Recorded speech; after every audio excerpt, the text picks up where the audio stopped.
Good morning, students. Yesterday we have discussing the contents, or we can say the clauses of memorandum of association. And in the clause we have discussed up till the third clause, object clause. Now moving towards the fourth clause, that is the liability clause of MOA, memorandum of association. Liability clause, as the name it is written, the liability means the debt or the amount which is unpaid by the shareholders or any member of the company. तो liability clause वो clause है जो company के members या share holders की liability को show करता है. लाइबिलिटी किसको कहते हैं? वो अमाउंट या वो डेट या वो लोन जो अब तक शेयर होल्डर्स ने या मेंबर्स ने अब तक पे नहीं किया है, तो हम उसको डेट कहते हैं. और बिजनेस की लैंग्वेज में हम उसे क्या कहते हैं? लाइबिलिटी, है ना. लाइबिलिटी मतलब उधार या वो अमाउंट जो हमने अब तक पे नहीं किया है. तो लाइबिलिटी क्लॉज में कंपनी के मेंबर्स की लाइबिलिटी डिफाइन होगी. रिटन फॉर्म में लिखा होगा कि पर शेयर होल्डर की, हर एक शेयर होल्डर की कंपनी में कितनी लाइबिलिटी है. देखिए लिखा हुआ, this clause defines the liability of the members of the company. Company में जो मेंबर्स हैं like share holders, directors, workers, तो उन सब की अभी कितनी लाइबिलिटी बाकी है वो लाइबिलिटी क्लॉज में शो होगा. दो हमने आपको बताई थी, दो तरह की कंपनीज होती हैं. Companies limited by shares and companies limited by guarantee, जिसको हम गारंटी कंपनी भी कहते हैं. कह रहे हैं अगर कंपनीज लिमिटेड बाय शेयर्स, अगर ये वाली हमारी कंपनी है तो उसमें मेंबर्स की उतनी ही लाइबिलिटी होगी जितना उसने शेयर पे अमाउंट अब तक पे नहीं किया है. मतलब अगर 1000 रुपीज़ के शेयर्स हैं और 10 ईच वैल्यू है, उसकी फेस वैल्यू 10 है, मतलब हर एक शेयर की वैल्यू कितनी हुई? 10 रुपीज़. और कंपनी ने 1000 शेयर्स इशू किए, ठीक है. तो शेयर होल्डर ने उस 1000 शेयर्स को ख़रीदा, लेकिन 10 के बजाय उसने 7 रुपीज़ ही अभी पे किया है. तो बचा हुआ जो 3 वाला है वो उसकी लाइबिलिटी हो जाएगा. तो कहने का मतलब है, कह रहे हैं कंपनीज लिमिटेड बाय, तो कहने का मतलब ये है कि कंपनीज लिमिटेड बाय शेयर्स में कंपनी के मेंबर्स की जो अनपेड लाइबिलिटी है, कंपनीज लिमिटेड बाय शेयर्स में कंपनी के जो भी मेंबर्स रहेंगे उनकी जो अनपेड अमाउंट वाली होगी वो लाइबिलिटी को हम यहाँ शो करेंगे. फॉर एग्जांपल देखिए इसमें दिया हुआ है, if a person is having 1000 shares of the face value 10 each, मतलब अगर किसी पर्सन के पास कंपनी के 1000 शेयर्स हैं और पर शेयर की वैल्यू कितनी है? 10 रुपीज़. तो टोटल अमाउंट कितना हुआ? 1000 इंटू 10, दैट इज़ 10,000. लेकिन उसने अभी तक 7 पर शेयर का अमाउंट, जो ये 10 दिया हुआ है, ये जो 10 दिया हुआ है इसमें उसने 7 रुपीज़ के ही अब तक पे किया है. 10 के बजाय उसने 7 पे किया है. तो क्या है ना, कंपनी जब वाइंड अप होने लगेगी, बंद होने लगेगी, तो उसके ऊपर जो अनपेड अमाउंट है, अनपेड अमाउंट कितना होगा? तो 1000 शेयर्स उसके पास थे, फेस वैल्यू थी उसकी 10, लेकिन इस 10 में से उसने 7 ही अभी पे किया. तो आप ऐसे समझिए कि 1000 शेयर्स और 10 उसकी फेस वैल्यू, तो अमाउंट कितना होना चाहिए? 10,000. लेकिन इस 10,000 में अभी उसने इस 10 में का 7 ही पे किया है. उसने पे अमाउंट कितना किया है? 1000 शेयर्स और 7 अब तक उसने पे किया है. तो उसने अमाउंट कितना पे किया है? 7,000. तो बचा कितना? 10 माइनस 7 कितना हुआ? 3. मतलब 3 वाला अभी तक उसने पे नहीं किया है. तो अनपेड अमाउंट कितना होगा? 1000 इंटू 3. तो अमाउंट कितना है? 3000. वही चीज़ आपकी बुक में दिया हुआ, देखिए 3000 rupees 3 unpaid amount into number of shares. Number of shares कितने थे? 1000 और अनपेड अमाउंट कितना था? 3. तो 1000 इंटू 3 हमने यहाँ पर भी आपको बताया हुआ है, देखिए 3000. तो जहाँ उसको 10,000 पे करने चाहिए थे उसने अभी 7,000 ही पे किया है और 3,000 अभी उसका रिमेनिंग है. और ये 3,000 वो कब पे करेगा? जब कंपनी क्लोज होने लगेगी, वाइंडिंग अप के टाइम उसकी जो लाइबिलिटी रहेगी वो लाइबिलिटी कितनी है? 3,000. तो कह रहे हैं लाइबिलिटी क्लॉज में कंपनी के मेंबर्स की बची हुई या अनपेड अमाउंट जो होता है वो लायबिलिटी यहाँ पर होगी। तो ये बेस्ट एग्जांपल है, इस एग्जांपल को अपने नोट्स में आप इंक्लूड कर लीजिएगा। इससे आपको एक ही बार में ये समझ में आ जाएगा कि कौन सी लायबिलिटी होगी। अगर कंपनी लिमिटेड बाय शेयर्स है तो जो अनपेड अमाउंट है वो कंपनी के वाइंड अप होने के टाइम जब कंपनी क्लोज होने लगेगी तो बचा हुआ अमाउंट जिसने अब तक पे नहीं किया है वो पे करेगा। जैसे एग्जांपल में ये था कि 1000 शेयर्स 10 रुपीज़ ईच, तो अमाउंट कितना आना चाहिए 10,000 उसे पे करना चाहिए, लेकिन उसने सिर्फ 7,000 ही पे किया, मतलब 7 पर शेयर के हिसाब से उसने पे किया है। तो बचे हुए अमाउंट कितना हुआ, ऐसे भी आप कर सकते हैं कि 10,000 माइनस 7,000 दैट इज़ 3,000। तो 3 रुपीज़ के हिसाब से उसने 3,000 अब तक पे नहीं किया है। तो जब कंपनी वाइंड अप होने लगेगी तो उसको ये 3,000 पे करना होगा। लेकिन दूसरी तरफ हमारी अगर कंपनी लिमिटेड बाय गारंटी है तो उसकी लायबिलिटी कितनी होगी, जो उसने अमाउंट गारंटी में लिया होगा। देखिए लिखा है the liability is limited to the amount of guarantee given by each member. हर एक मेंबर ने, हमने आपको बताया था गारंटी कंपनी में क्या होता है कि वो लोग प्रॉमिस करते हैं कि जब कंपनी वाइंड अप होने लगेगी तो जो भी डेट से लायबिलिटी है उसका वो अमाउंट एक साथ दे देंगे। तो जितना भी अमाउंट डिसाइड हुआ होगा गारंटी में, जितना भी अमाउंट उन्होंने दिया होगा वो अपना अपना अमाउंट पे करेंगे। इसको हम कहते हैं लायबिलिटी। और लायबिलिटी क्लॉज में मेंबर्स की बची हुई लायबिलिटी जो रहती है उसको हम डिस्क्रिप्शन में लिखते हैं। अब इसमें ऑल्ट्रेशन कैसे हो सकता है, जैसे हमने सारे क्लॉजेस में पढ़े कि कैसे हम चेंज कर सकते हैं, अगर गलत हो गया तो कैसे हम उसको ऑल्टर कर सकते हैं, वैसे इसमें भी ऑल्ट्रेशन पॉसिबल है। If a company wants to make an alteration in its liability clause then it must pass a unanimous resolution in a meeting of its members. कह रहे हैं अगर लायबिलिटी क्लॉज में अगर कुछ चेंजेस चाहिए या ऑल्ट्रेशन चाहिए तो जब मीटिंग होती है हमारे मेंबर्स की, सारे मेंबर्स जिसमें रहेंगे वर्कर्स, शेयर होल्डर्स, डायरेक्टर्स, उसमें ये इस टाइप का चेंजेस कर सकती हैं। मतलब विद इन अ कंपनी इसको हम चेंज कर सकते हैं without taking any permission from court, without taking any permission from law. तो हम अपनी मेंबर्स की मीटिंग में ही इसको हम चेंजेस ऑल्ट्रेशन कर सकते हैं। Next clause is fifth capital clause. Capital clause जैसे कि आपको नाम से पता चल रहा है कैपिटल ऑफ द कंपनी। यहाँ पर कंपनी की शेयर कैपिटल का अमाउंट स्पेसिफाई होता है, डिस्क्रिप्शन में लिखा जाता है। देखिए क्या कह रहे हैं, this clause specifies the amount of share capital with which company is to be registered. वो अमाउंट जिस कंपनी जितना अमाउंट से कंपनी रजिस्टर्ड होने जा रही है वो अमाउंट का डिस्क्रिप्शन हम कैपिटल क्लॉज में देंगे।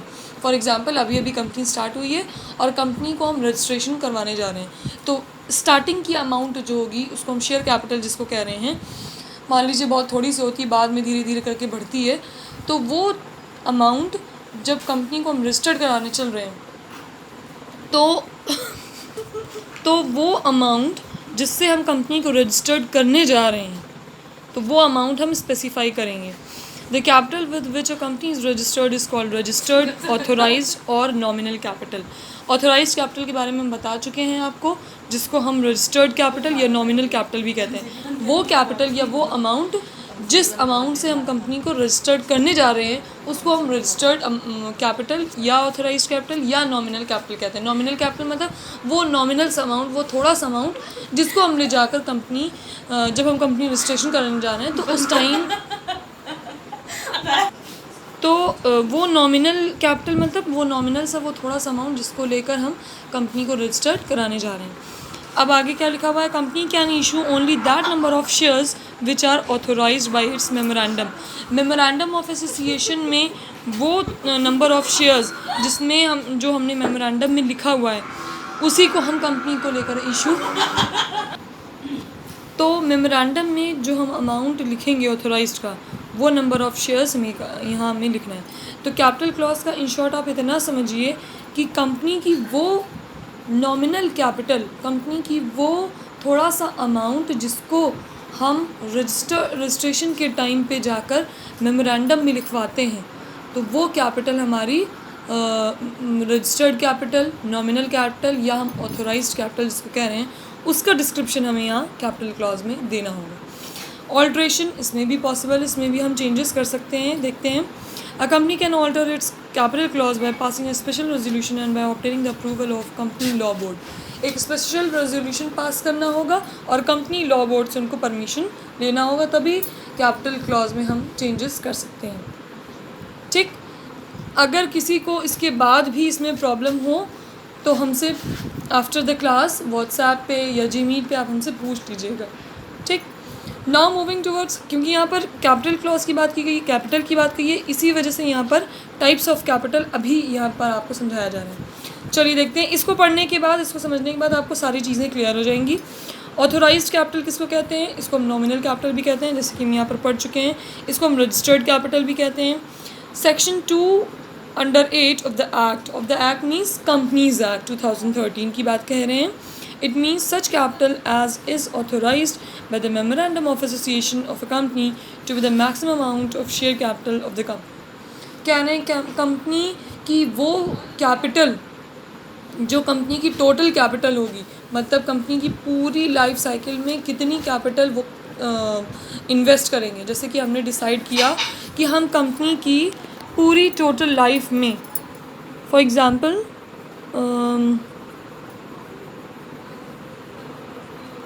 5 करोड़ इन्वेस्ट करेंगे। हम सब ने मिलकर मतलब डिसाइड किया कि हम कंपनी की पूरी टोटल लाइफ में 5 करोड़ इन्वेस्ट करेंगे। तो ये 5 करोड़ क्या हो गया? Authorised capital. और ये 5 करोड़ इसी कैपिटल क्लॉज में हमको शो करना होगा, ताकि रजिस्ट्रार ये समझ सके कि हम अपने पूरे बिजनेस साइकिल में कितनी कैपिटल थोड़ा थोड़ा करके इन्वेस्ट करेंगे। अच्छा, एक और बात, 5 करोड़ हम एक साथ इन्वेस्ट नहीं करेंगे, थोड़ा थोड़ा करके थोड़े शेयर्स निकालेंगे, फिर कैपिटल हमारी रेज होगी, फिर जब कब कैपिटल की कमी होने लगेगी तो फिर शेयर्स निकालेंगे, फिर कोई मतलब पब्लिक से कोई आएगा शेयर ख़रीदेगा और फिर हमारी कैपिटल रेज होगी। तो कहने का मतलब पूरी लाइफ साइकिल में हम अपनी कंपनी में 5 करोड़ करेंगे और ये 5 करोड़ ऑथोराइज्ड कैपिटल हो जाती है और इसी का डिस्क्रिप्शन हम यहाँ कैपिटल क्लॉज में देते हैं। ठीक, नाउ इशूड कैपिटल, इसको कंपनीज एक्ट 2013 के सेक्शन 2(8) में डिफ़ाइन किया गया है। इशूड कैपिटल को सेक्शन 250 में ऑफ द कंपनीज एक्ट 2013 में डिफ़ाइन किया गया है। It means such capital as the company issues from time to time for subscription. Issued capital मतलब ऑथोराइज्ड कैपिटल का ही पार्ट हो गया इशूड कैपिटल, वो कैपिटल जो धीरे धीरे करके कंपनी अपनी सब्सक्रिप्शन मतलब शेयर्स के फॉर्म में इशू करेगी। ये 5 करोड़ पूरा एक बार में तो हो नहीं जाएगा, थोड़ा थोड़ा करके जब कंपनी अपने शेयर्स को इशू करती है तो पब्लिक क्या करती है? शेयर्स को ख़रीदती है और उनका पैसा कंपनी में चला जाता है। और कभी पब्लिक को कैश की ज़रूरत हुई तो क्या करेगी? शेयर्स कंपनी को वापस करेगी और पैसा उनको वापस मिल जाएगा। तो इशूड कैपिटल वो कैपिटल होती है जो time to time company subscription मतलब शेयर्स के फॉर्म में इशू करती रहती है। नेक्स्ट इज सब्सक्राइब्ड कैपिटल, इसको section 286 of the act means companies act 2013 में डिफ़ाइन किया गया है। देखिए, सेक्शन अगर आप एक का लिखेंगे तो आपको सबका लिखना होगा, तो मेरे हिसाब से आप अपने नोट्स में तो इसको लिख लीजिए, लेकिन एग्ज़ाम में अगर कभी आता है लिखने के लिए तो अगर आपको याद हो प्रॉपरली सेक्शन, क्योंकि सेक्शन में कोई भी चेंजेस या कोई भी छेड़छाड़ आप नहीं कर सकते कि अपने मन से कुछ भी आप लिख दें। ठीक है, तो सेक्शन आप तभी लिखिएगा, फिर से कह रहे हैं कि सेक्शन तभी लिखिएगा जब आपको कंपनी एक्ट प्लस सेक्शन और उसके अंडर का ये जो नंबर जैसे 86 जैसे 50 जैसे 15, ठीक है, ये अगर याद हो तभी आप प्रॉपरली सेक्शन को डिफ़ाइन करिएगा। Otherwise no need to write the section, बस लिख दीजिए कि कंपनीज एक्ट 2013 में इसको डिफ़ाइन किया गया, इसका मतलब ये है, अगर आता है तो।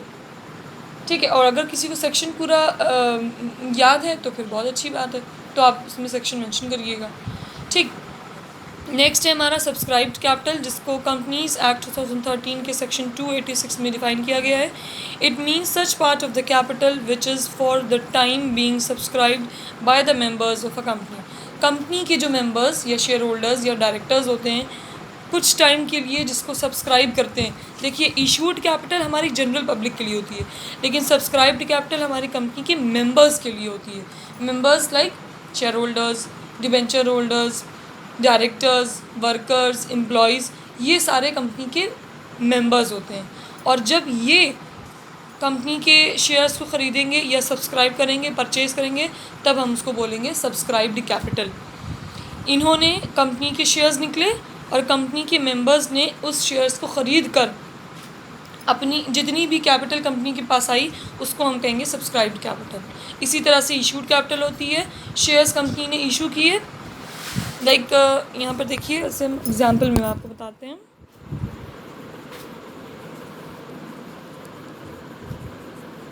कंपनी ने 1000 शेयर्स निकाले जिसकी फेस वैल्यू थी 10, जनरल पब्लिक के लिए इशू कर दिया। अब कोई आ रहा है इसमें से 100 शेयर्स ले रहा है, कोई आ रहा है इसमें से 200 शेयर ले रहा है, तो टोटल अमाउंट इसका कितना हुआ 1000 इंटू 10 दैट इज़ 10,000। ये जो अलग अलग लोगों के ज़रिए हमको ये 10,000 गेन होगा, यही 10,000 हमारी इशूड कैपिटल हो जाएगी। सब्सक्राइब कैपिटल, जैसे कंपनी ने 1000 शेयर्स निकाले एट द रेट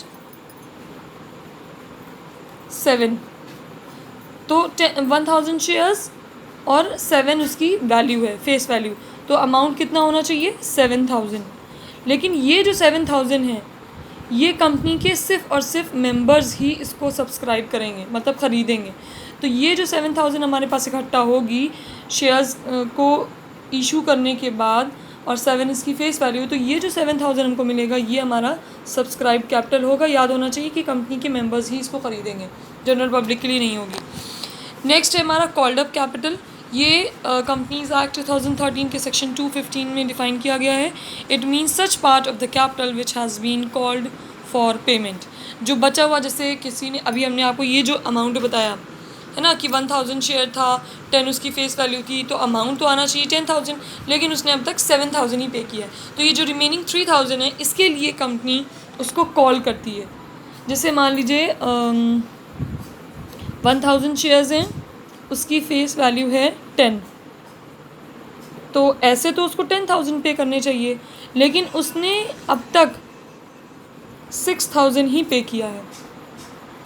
ठीक है, किसी ने शेयर्स ख़रीदे, कंपनी के 1000 शेयर्स ख़रीदे जिसकी फेस वैल्यू 10 थी, तो अमाउंट उसको पे कितना करना चाहिए था कंपनी को 10,000, लेकिन उसने अब तक 10,000 में से 6000 ही पे किया है, तो रिमेनिंग अमाउंट कितना हुआ 4000। ये 4000 लेने के लिए कंपनी उसको कॉल करेगी और बोलेगी कि जो अनपेड अमाउंट है उसको आकर आप पे करिए। तो जो कॉल करके अमाउंट मंगवाएगी, रिमेनिंग अमाउंट मंगवाएगी, उसी को हम कहते हैं कॉल्ड अप कैपिटल।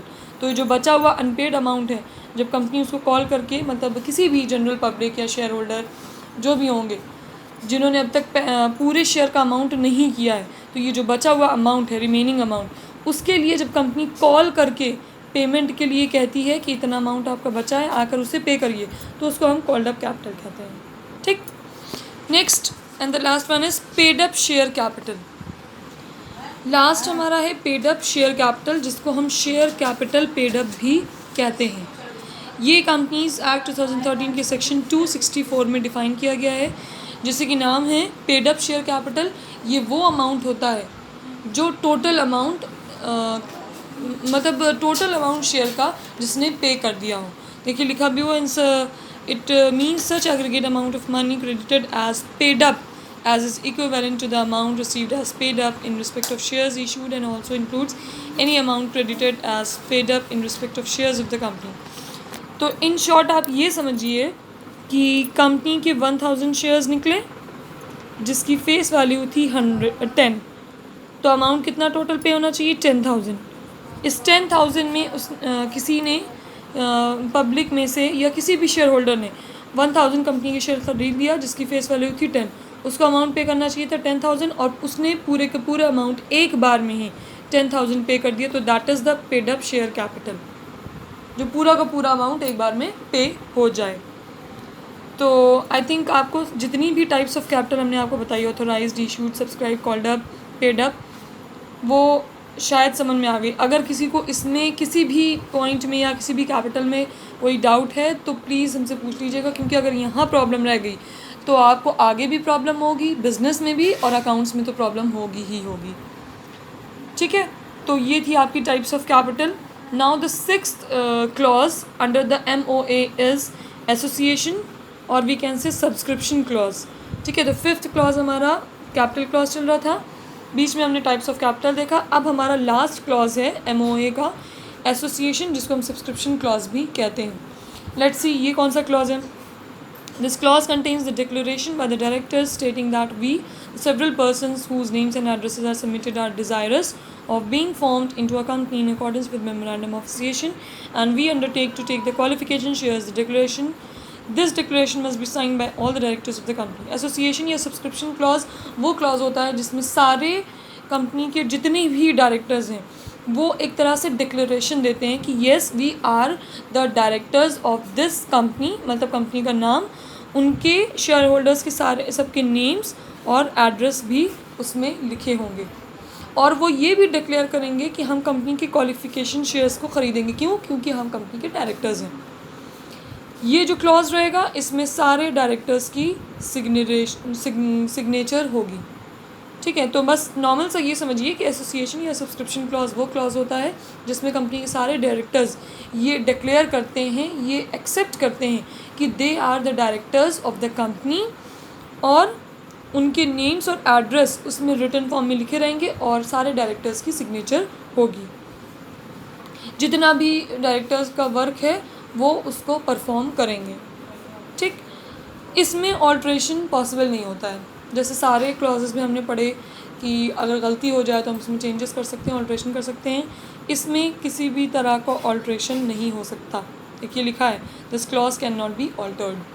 एक बार ये बन गया, डायरेक्टर्स ने साइन कर दिया, तो इसमें फिर ऑल्ट्रेशन नहीं हो सकता। ठीक, तो ये थे आपके 6 clauses of memorandum of association. Here we have completed this topic, contents of Memorandum of Association. Now moving towards the second important documents of a formation of a company, that is the Articles of Association, or we can say AOA. Here we have discussed Memorandum of Association. Now the second is Articles of Association. ठीक है, तो अब हम इसे discuss करने जा रहे हैं। जैसे कि हमने पहले आपको बताया था कि AOA means articles of association, ये कंपनी का इनसाइड डॉक्यूमेंट होता है। इंपॉर्टेंट तो होता है लेकिन इनसाइड डॉक्यूमेंट होता है, इसको हम जनरल पब्लिक को इशू नहीं करते हैं, ना ही शो करते हैं, क्योंकि इसमें वो इन्फॉर्मेशन होती है जो जनरल पब्लिक के लिए इम्पॉर्टेंट नहीं होती है और हम शो नहीं करते हैं जनरल पब्लिक में। ठीक है, अब देखिए इसमें क्या लिखा हुआ है। Articles of association contains rules and regulations regarding the management of the companies internal affairs. Articles of association important document तो होता है लेकिन उसमें कंपनी के रूल्स एंड रेगुलेशंस मैनेजमेंट से रिलेटेड होते हैं, और ये इंटरनल अफेयर्स मतलब इंटरनल डॉक्यूमेंट कहलाता है। It defines the powers, duties and rights of managers, officers and the board of directors. Company के जितने भी डायरेक्टर्स हैं, मेंबर्स हैं, उनकी पावर्स, उनकी ड्यूटीज़, उनके राइट्स, सब कुछ AOA में लिखे होते हैं। इस वजह से हम इसको जनरल पब्लिक को कोई मतलब नहीं है इससे, तो हम इसको इशू भी नहीं करते हैं, जनरल पब्लिक को शो नहीं करते हैं। तो क्या क्या चीज़ें इसमें लिखी होती हैं? डायरेक्टर्स, बोर्ड ऑफ डायरेक्टर्स या ऑफिसर्स या मैनेजर्स के राइट्स, ड्यूटीज़ और powers. Generally, all the companies prepare their own articles of association. In case companies do not want to prepare their own articles of association, then they can select any one articles of association given in table F of the Companies Act. Companies act में बहुत सारी tables हैं, उससे आपका मतलब नहीं है, ना ही वो आपके सिलेबस में है। बस आप इतना जान लीजिए कि हर कंपनी का अपना अलग अलग आर्टिकल्स ऑफ एसोसिएशन बनता है, क्योंकि हर कंपनी के अपने अलग अलग रूल्स, अपनी अलग अलग पावर्स और ड्यूटीज़ होते हैं जो अलग अलग मैनेजर्स और ऑफिसर्स को बांटे जाते हैं। तो अलग अलग कंपनी का अलग अलग आर्टिकल्स ऑफ एसोसिएशन भी बनेगा। ठीक है, तो ये था आपका AOA। अब इसमें कंटेंट्स क्या क्या चीज़ें इंक्लूड होती हैं ये देखते हैं। The articles of association must be signed by all the directors of the company. इसमें कंपनी के जितने भी डायरेक्टर्स होंगे उनकी सिग्नेचर होगी। It must be duly attested by any 2 witnesses. Company के डायरेक्टर्स तो साइन करेंगे ही, सारे डायरेक्टर्स साइन करेंगे, साथ ही साथ 2 विटनेस होना ज़रूरी है। 2 विटनेस किस चीज़ के होंगे कि कंपनी में जो भी बातें AOA में जो भी बातें लिखी गई हैं, जो भी ड्यूटीज़, जो भी राइट्स मेंबर्स के हों, ऑफिसर्स के हों, चाहे बोर्ड ऑफ डायरेक्टर्स के हों, जो भी ड्यूटीज़ या जो भी राइट्स लिखे गए हैं वो सही हैं या नहीं, इसके लिए 2 विटनेस का अटेस्ट होना ज़रूरी है। जैसे जब आप कोर्ट मैरिज वगैरह होती है या कोर्ट का कोई भी काम होता है तो विटनेस काम आते हैं ना, तो वैसे ही इसमें 2 विटनेस का होना ज़रूरी है। और यहाँ कंपनी के डायरेक्टर्स, सारे डायरेक्टर्स साइन भी करेंगे। AOA is also known as by laws of a company और डॉक्ट्रिन ऑफ इंडोर मैनेजमेंट। अगर आपको याद हो तो जब हम MOA पढ़ रहे थे तो उसमें हमने आपको बताया था कि इसको हम क्या कहते हैं, डॉक्ट्रिन ऑफ आउटडोर मैनेजमेंट, क्योंकि ये बाहर मतलब पब्लिक को शो करने वाला है, शो करने वाला डॉक्यूमेंट है। AOA को हम पब्लिक को शो नहीं करते हैं, तो इस वजह से इसको हम क्या कह रहे हैं, डॉक्ट्रिन ऑफ इनडोर मैनेजमेंट या फिर बायलॉज ऑफ अ कंपनी। ठीक, अक्सर इसे पूछा भी जा सकता है, नहीं भी पूछा जाए तो आपको पता होना चाहिए। अब कंटेंट्स क्या क्या चीज़ें इसमें इन्वॉल्व होती हैं, वो सारी चीज़ें ये पॉइंट वाइज है। Okay, the first content of AOA is the amount of share capital and different classes of shares।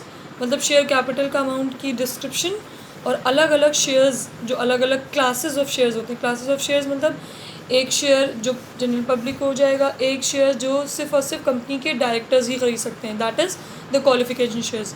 तो उसका अमाउंट, अलग अलग जो शेयर्स हैं या अलग अलग जो शेयर कैपिटल है उसका अमाउंट लिखा जाएगा। Rights of each type of share holders, जितने तरह के भी शेयर होल्डर्स हैं उनके क्या राइट्स और ड्यूटीज़ होंगी। Procedure for making allotment of shares, allotment of shares के क्या प्रोसीजर होंगे। या जो शेयर सर्टिफिकेट्स इशू होते हैं, share certificate share holders, company के जो शेयर होल्डर्स होते हैं उनको दिए जाते हैं, जो रेप्यूटेड शेयर होल्डर्स होते हैं। ठीक है, तो शेयर सर्टिफिकेट्स को इशू करने का क्या प्रोसीजर होगा। Next is transfer of shares, मतलब अगर एक पर्सन, एक शेयर होल्डर दूसरे को अपना शेयर ट्रांसफ़र करना चाहता है तो उसके लिए क्या प्रोसीजर होगा। फॉरफीचर ऑफ शेयर्स के क्या प्रोसीजर होंगे। फॉरफीचर ऑफ शेयर्स मतलब जैसे कंपनी के 1000 शेयर्स थे एट द रेट 10 ईच, तो अमाउंट टोटल कितना पे होना चाहिए, 10,000। किसी शेयर होल्डर ने कंपनी के वो 1000 शेयर्स खरीदे तो, लेकिन सिर्फ 6000 ही अभी तक पे किया, रिमेनिंग अमाउंट 4000 अभी बचा है। बार बार कंपनी कॉल करके उस अनपेड अमाउंट को मंगवा रही है, मतलब कॉल्ड अप कैपिटल है ना। लेकिन उसके बाद भी अगर कई बार कॉल करने के बाद भी अगर अमाउंट नहीं मिलती है तो कंपनी क्या करती है, उस शेयर को फोरफीट कर लेती है। अभी आप अकाउंट्स में पढ़ेंगे, उससे पहले आप यहाँ समझ लीजिए। कंपनी क्या करती है, उस शेयर्स को फोरफीट कर लेती है। फोरफीट करने का मतलब कि उस शेयर्स को आपसे वापस ले लेगी। क्यों, क्योंकि बार बार कॉल करने के बाद भी आप उसका अनपेड अमाउंट पे नहीं कर रहे हैं। ठीक है, उस शेयर्स को फोरफीट कर लेगी, वापस ले लेगी, और जो बचे हुआ अमाउंट जो अब तक आपने मतलब 6000 पे किया है वो भी आपको कंपनी वापस नहीं देती है। तो वो शेयर्स जो वापस आएंगे, मतलब एक बार इशू होने के बाद जो वापस मतलब कंपनी उनसे ले लेगी वापस, उसी को हम कहते हैं फॉरफीचर ऑफ शेयर्स। ठीक है, तो उसके क्या प्रोसीजर होंगे। फिर कह रहे हैं री इशू ऑफ फॉरफीटेड शेयर्स, मतलब जो एक शेयर होल्डर से वापस लिया गया शेयर, क्यों, क्योंकि वो अब तक अमाउंट पे नहीं कर रहा था, फिर से उसे कंपनी री इशू करती है ना, रखे तो रहेगी नहीं शेयर को। तो री इशू करने का क्या प्रोसीजर होगा। प्रोसीजर फॉर कंडक्टिंग मीटिंग्स किस हिसाब से कंडक्ट की जाएंगी उसका procedure for appointment and removal of directors, अगर कंपनी के बनेंगे तो उनका अपॉइंटमेंट कैसे होगा, और अगर किसी को रिमूव करना है तो उसका क्या प्रोसीजर होगा। Duties, powers and remuneration of directors, पर डायरेक्टर की क्या ड्यूटीज़, क्या पावर्स और रेम्यूनरेशन, मतलब उनकी सैलरी कितनी होगी, कितना उनको पे किया जाएगा, उसका description. Procedure for declaration and payment of dividend दिया जाता है शेयर होल्डर्स को, याद रखिएगा। शेयर होल्डर्स को डिविडेंड मिलता है और डिबेंचर होल्डर्स को इंटरेस्ट मिलता है। ठीक है, तो डिविडेंड देने का क्या प्रोसीजर है, कैसे पेमेंट होगी, वो सारी चीज़ें। Procedure regarding winding up of the company किस केस में वाइंड अप होगी उसका प्रोसीजर, और कंपनी जब वाइंड अप होने लगेगी तो क्या क्या चीज़ें होंगी, मतलब उसका procedure regarding keeping of books of accounts and their audit, books of accounts like P&L account, trading account, balance sheet किस हिसाब से बनेगी, क्या उसका प्रोसीजर होगा, और उसकी ऑडिटिंग मतलब चेकिंग कैसे होगी। सील ऑफ द कंपनी की सील कैसे होगी, क्या होगा, ये सारी चीज़ें। तो 14 कंटेंट्स हैं आर्टिकल्स ऑफ एसोसिएशन में। इन केस अगर AOA के बारे में एग्ज़ाम में लिखने को आता है तो सबसे पहले तो आप उसका डिस्क्रिप्शन लिखेंगे, उसकी मीनिंग लिखेंगे कि क्या होता है।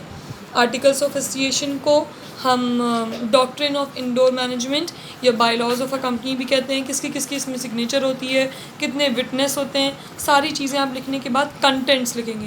कंटेंट्स आपको जितने याद हों सिर्फ उतने ही लिखिएगा, सीक्वेंस ज़रूरी इसमें नहीं है, आगे पीछे आप कर सकते हैं। ठीक है।